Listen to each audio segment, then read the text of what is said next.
Let's start this time today, though, with an interestingly titled book, Thrice Great Hermetica and the Janus Age. Now, I want to start with, we're going to be talking, folks, just so you know, about remarkable stories regarding Venice, the Templars, and what do they have in common? The Holy Land, secret excavations there, the pontificate of Pope Innocent III, one of the more sinister popes. I mean, has there ever been a pope who wasn't sinister? Well, I think so, but he didn't qualify in that category. Maybe Pope Joan? Yes. Anyway, we're going to be getting into this in just a moment. Where I would like to start with it, if you don't mind, is to get into the meaning of the phrase, the Janus Age. Well, I chose that very deliberately, Whitley, because the way I look at it, I used to be a medieval history professor in college, and this is kind of the book I wanted to write when I was a medieval history professor, but I didn't dare, because it's so outside of the academic bailiwick. My approach throughout the book is to assume that conspiracies are nothing new, and the Middle Ages is full of them. So, to a certain extent, I chose that phrase to indicate that we are dealing not just merely with the surface sort of academic recitation of dates and times and kings and popes and emperors, but to look beneath the surface and to inquire why they're doing the things they're doing. Is there some big plan? And of course, once you say that, then you're looking square at the Templars right in the eyes, because they form such a high, crucial component during the High Middle Ages. The second reason is that the Middle Ages, whether we like it or not, the Middle Ages saw the beginning, really, of institutions that we take for granted. It saw the beginning of banking in the modern sense that we take for granted. It saw the beginning of commodities markets. It saw the beginning of the corporation. It saw the beginning of modern jurisprudence that we're familiar with. The nation state in a great degree becomes a creation of the Middle Ages. So the Middle Ages look forward to the contemporary period. But at the end of the Middle Ages and on into the High Renaissance, which is also a part of the book, and even into the early Enlightenment, with this explosion of hermetic and alchemical and Kabbalistic doctrines that you have in the northern Italian city-states, you're also looking back through centuries, quite literally, to classical civilizations and to their doctrines and to their revivals. So it's a Janus Age in that sense as well. It's looking forward and it's looking back. So I employed the phrase to indicate a bit of that. And I tell people, and I mean it quite literally, this is a messy book because I'm trying to do a little bit of conspiracy theory look at the Middle Ages. I'm trying to do an exploration of the influence of Hermetic doctrines on the movement, the hidden movements of the Middle Ages, and then as they burst out into the open during the Renaissance. And I'm also looking back to the influence of those doctrines on the Templars and their activities and what they may have really been looking for. So it's a messy book. It's kind of all over the board. I even do a bit of music theory in it, so that tells you how messy it is. I would like to go back, if we may, to the Caribbean and to some of the secret voyages. But before we do that, this is Whitley Strieber. We're talking to Joseph Farrell. His website, GizaDeathStar.com. Right now, we're talking about Thrice Great Hermetica and the Janus Age. And one of the most interesting things about the Caribbean during the golden age of piracy was that the first pirates appeared in longboats and flying the Templar battle flag, which became known as the Jolly Roger. Right. Could you tell us a little bit about some of these secret voyages? And I might add, let's bring up as well the fact that let's just start there. There's so much to talk about. Oh, yeah. I hope we can get finished in the 14 to 15 hours we have. Well, it may take that long.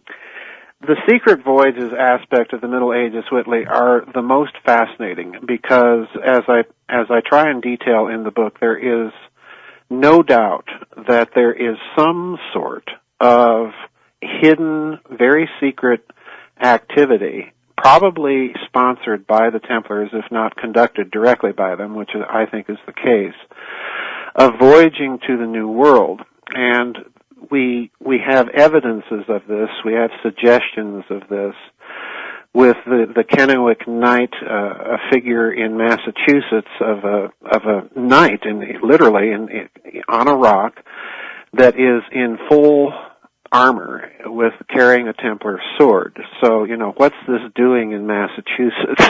All right. Right. We have indications like this. There is a significant story here, and that is the hidden.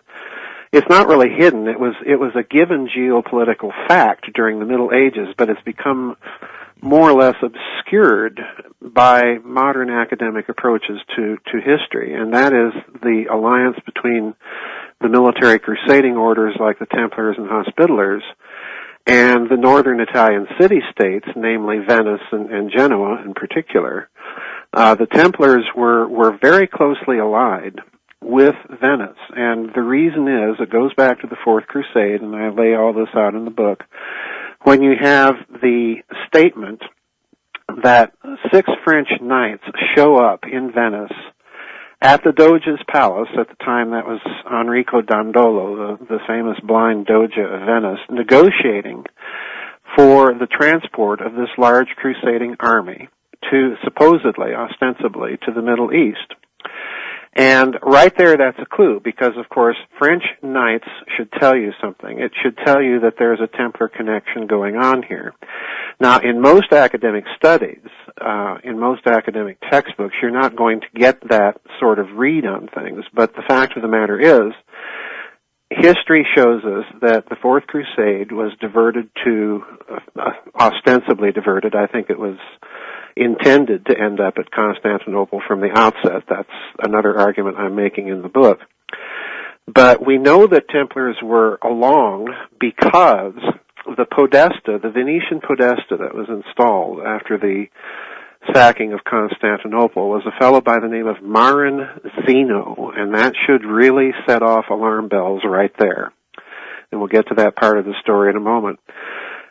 Zeno was installed as the Venetian podesta, and after the Venetian Republic had more or less taken control of the northern part of the Byzantine Empire and the northern part of the Bosporus, they sent word to Pope Innocent III, a fellow by the name of Lotario Cardinal de Conti, and the man carrying this letter to the Pope was in fact a Templar knight. So in other words, we have the presence of the Templars shortly after the Crusade had sacked Constantinople, and that to me is a huge clue. So there's this geopolitical given throughout that period of the Middle Ages that when you said Templars, you were also thinking of their allies, the Venetians. And one of the things I'm arguing in the books that they were looking for when they sacked Constantinople was hidden knowledge, and in particular, hidden cartographic knowledge that most likely came to Constantinople via Alexandria during that period prior to the 7th century that the Byzantine Empire actually ruled Egypt. So I think they uncovered this secret cartographic tradition because it is precisely after the Fourth Crusade that you begin to see these indications that there are some sort of contacts between Western Europe and North America that are being kept a very, very closely held secret. And I suspect that the reason why, Whitley, is because this was perceived as a source of bullion, which of course Venice would have wanted to keep very, very secret, as well as the Templars. There's another aspect of this story, and that goes to the celebrated Zeno manuscript. And let me preface what I'm going to say here that is very important. There are attempts within the academic community, and have been since this manuscript first appeared in the middle of the 16th century in London, to denounce the whole manuscript as a hoax. And these academic criticisms of the manuscript, they're very plausibly well argued, but their standard approach is academic. In other words, they're forgetting that what we're dealing with here is, number one, a Templar order, which by the time of the Zeno voyages has already been disbanded, supposedly, and is defunct. And we also have to remember that with Venice, we're dealing with probably the most studied and practiced nation-state in Western Europe at the time, in the fine arts and crafts of covert operations and intelligence, okay? So in other words, I think that in order to study this period, you literally have to take off the academic blinders and start being willing to speculate and read between the lines. Now, the Zeno manuscript purports to be a manuscript of a voyage undertaken by Niccolo and Antonio Zeno, two Venetians, to the northern islands of the British Isles, the Orkney Islands and the Faroe Islands and so on. And there, according to the manuscript, they meet up with a prince who ultimately, if you read the defenders of the manuscript, turns out to be Prince Henry Sinclair, all right? And that will ring a bell for those who followed the Templar story, because the Sinclair family are alleged to have very close ties to the Templars. I want to just jump in here very quickly. Lord John Pentland, who was the head of the Gurdjieff Foundation in the 70s and 80s, right, was a descendant of John Sinclair. Mm-hmm. And in fact, the present John Sinclair, who is his son and is the head of the Gurdjieff Foundation in New York, is also a descendant of the same man. Right. Well, this again is to me an indicator that you have a very tight association of that particular family, yes, with esoteric doctrines and systems and with esoteric studies, and certainly hidden voyages to the New World are in that ballpark. And this is exactly what the manuscript maintains happened. That these two Venetian admirals, along with Henry Sinclair, actually undertook a voyage first to Greenland and then to North America. Now, that may seem an extravagant claim, because these claims are being made that this voyage occurred in the year 1398, almost a century before the voyage of Columbus. And yet, look at Rosalind Chapel. Look at the cornstalks. Exactly. Yeah. Exactly. There are these indicators that there is some sort of contact secretly taking place. Well, the question is, why would we have Venetians involved with this? And the way I try and lay it out in the book, Whitley, is that they, along with their Templar allies, probably because of the sack of Constantinople and the recovery of some hidden cartographic tradition that begins to circulate very quietly and secretly throughout Western Europe, Genoa and the Hospitallers, the Templars, and so on, are conducting these secret voyages and bringing back with them bullion, because it's specifically and explicitly mentioned in the Zeno manuscript that the North American Indians that they come into contact with are in possession of large amounts of gold. And of course, gold is one of the staples of international commerce and finance at that time. So yeah, Venice was the foundation of all power. Really. Absolutely. And Venice, of course, was the European bullion market at the time. So this was a hidden secret supply of bullion for the people involved in banking. And the way I lay it out in the book is that the Zeno manuscript probably, since you have the same family involved as was the name of the family of the first Venetian governor of post-Fourth Crusade Constantinople, that in all likelihood what happened was that they recovered this and made it, so to speak, a family patrimony of that oligarchical family within the Venetian Republic. And moreover, it's very interesting in the manuscript that the Zenos that are on this voyage are described as cavalieri. In other words, they're described as knights. So again, why would they be described this way? Well, in the book I go back and I go to the Albigensian Crusade and then ultimately to the destruction and demise of the Templar Order under King Philippe le Bel in France in the year 1307. And it's very interesting, Whitley, because if you look at that and look at what happens in Venice 3 years later, in Venice you have the founding of the Council of Ten in the year 1310. And the way I look at it is you have to connect these two things, because what do the Templars really constitute as far as Venice is concerned in their relationship with Venice? Well, they're the international arm. They're the international intelligence aspect of Venice's contacts prior to the demise of the Templars. So when they found the Council of Ten, what I really suspect they've done is they're founding, first of all, the Replacement Intelligence Agency, which is what the Council of Ten really was. And they're doing this also as a potential point of refuge for Templar knights within Italy to seek a haven where their talents and resources will be continued to be used, and used in a direct fashion by the Venetian state. So these things, in my opinion, Whitley, these things have to be looked at as part of a whole big, huge, complex political operation. The demise of the Templars, the Albigensian Crusade, the founding of the Council of Ten, these secret voyages, and so on. That had also an inner life. In other words, it journeyed into the world of the soul.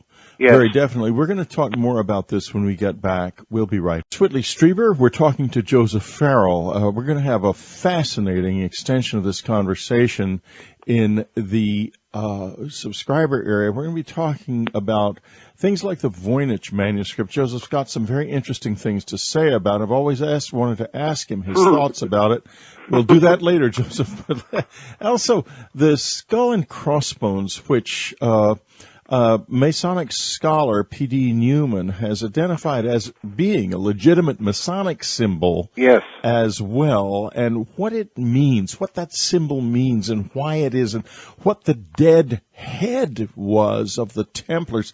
Now, but before we go in that direction, let's go back to medieval Europe, to Venice, and to these journeys that began to take place between the old and new worlds led by John Sinclair. And, you know, they get me deeply, and I'll tell you why.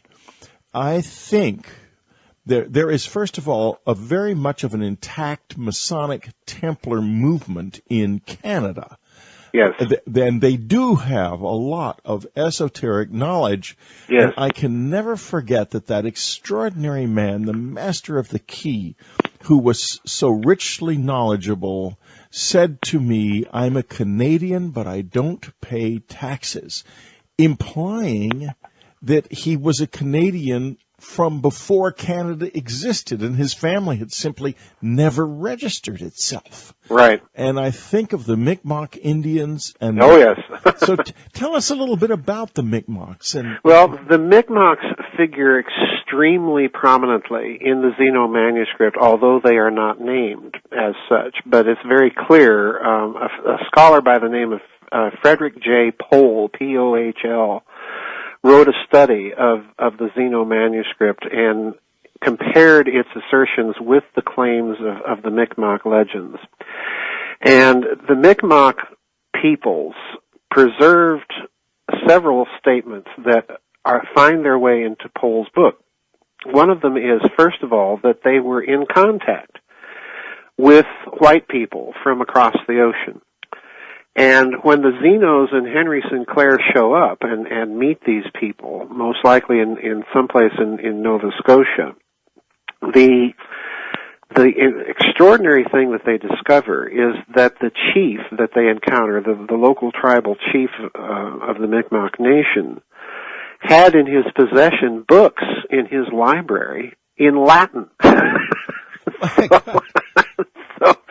So in other words, there had been some contact even before that. And again, we go back to the fact that, you've got the Kennewick Knight there in Massachusetts of this very faintly carved figure in full armor, right. Very clearly a European knight of some sort with a Templar looking blade. So they clearly had some contact. And the other thing that the manuscript points out is that the Micmacs not only had preserved these legends of contact with white Europeans, and these extraordinarily Latin books in their libraries, but that they also were in possession of large amounts of gold. And of course, once you say that again, you're saying that there's a financial interest in these voyages. And in my opinion, they were probably bringing back bullion in some form or another through trade with the Indians, and secretly using that as a hidden source or a hidden reserve to what was going on in Venice at the time in the commodities market. So it's a huge story. The Micmacs are definitely a part of this whole tradition. And you're absolutely correct. The Canadians do appear to have some sort of Masonic Templar distinction in their version of Masonry. But I want to address something else that you've raised, and that's the Jolly Roger, the skull and crossbones flag, because I point out at the Council of Vienne in France, not Vienna. The people often get the two confused, but this was a council that took place in a little French village of Vienne that actually was the council that formally disbanded the Templars, and then this was later certified by Pope Clement V. And the interesting thing in this council, Whitley, is that the council decreed that absolutely, for all time, no Templar insignia whatsoever could be publicly displayed. This included Jolly Rogers. This included also the familiar Templar corporate logo, so to speak, of the red cross on the white background. And yet, when we get to Columbus is sailing with the Nina and the Pinta and the Santa Maria with big red crosses boldly emblazoned on the white sails. Right. So, again, there's a very clear, bold, symbolic proclamation that we're doing this under the aegis of something more than just King Ferdinand and Queen Isabella. And when you add this to the fact that in the Spanish capitulations that were signed between Columbus and the two Spanish monarchs, when the signing was done, Queen Isabella made a very, very significant statement to Columbus, apparently. And the statement was to the effect that, "Sir, it would seem that you know a great deal more about these worlds than," and her implication was possible with just guesswork or reading. In other words, she was implying that he had actually probably undertaken some secret voyages to the New World before, even on his own. Fascinating. Go ahead. Yeah. Now, it gets even more fascinating, Whitley, because on the tomb of Pope Innocent VIII, Giovanni Cardinal Cibo, who was actually a Genoan like Columbus, Giovanni Cibo, on his tomb in Rome, you can see Columbus's esoteric signature boldly stamped on the Pope's tomb. And the question is why? Yeah. Well, interestingly enough, I ran in my researches into a wonderful Italian scholar by the name of Ruggiero Marino, and I kind of review his work in the book.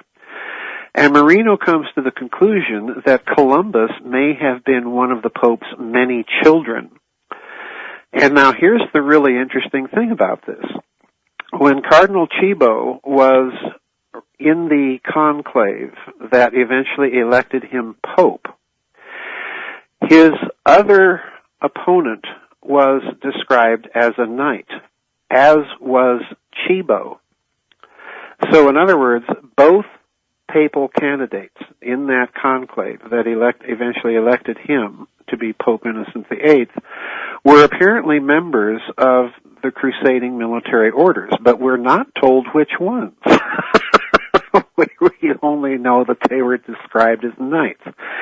Now, I know that may seem like I'm stretching a point here, but people have to remember what a knight represented back during that period of time.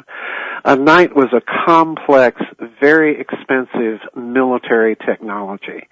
In other words, you had to have a kind of military industrial complex behind you to make your armor, to stall your horses, to take your squires into battle, to prepare you with the armor and everything. So it was a very complex military technology that required financing. This is why the crusading orders arose in the first place. You had to create a kind of transnational, European-wide military industrial complex. That's really what they were. And Chibo, of course, represents one of these. We don't know what, but interestingly enough, Chibo was not only described as a knight, he was a nephew of a Muslim, he had Jewish blood, and of course he was a Christian. So in other words, he is kind of the way they looked at it, he was kind of a prophetic fulfillment to stage the announcement of the New World. And of course, Columbus coming from Genoa, we have Ferdinand and Isabella with their connections to the Genoese bankers, to the de Medicis in Florence. So there's something going on here beyond just Ferdinand and Isabella, backing a crazy scheme to go find the New World. I think really what you have is Ferdinand and Isabella and Columbus are kind of the public fronts for a very old agenda that's being driven by these military crusading orders that already know all about it. So I told you this was a messy book. Yeah, well, it is a bit, but at the same time, this kind of knowledge is foundational. Yes. If you understand this, you understand the flow of money and the flow of power right up to and including organizations like the Trilateral Commission. Yes. You do. Yes. And when we continue, we're going to get into some of the deep secrets that are involved here, because after all, we're talking about a time now when the Templars were at the pinnacle of power. Oh, yes. But something happened. Something happened, folks, and they lost that position very terribly and very dramatically. Joseph Farrell knows why, and he knows a lot about the flow of energy, the flow of dark and light energy in this world as it is expressed directly in our lives through these hidden forces. Joseph's new book is Thrice Great Hermetica and the Janus Age.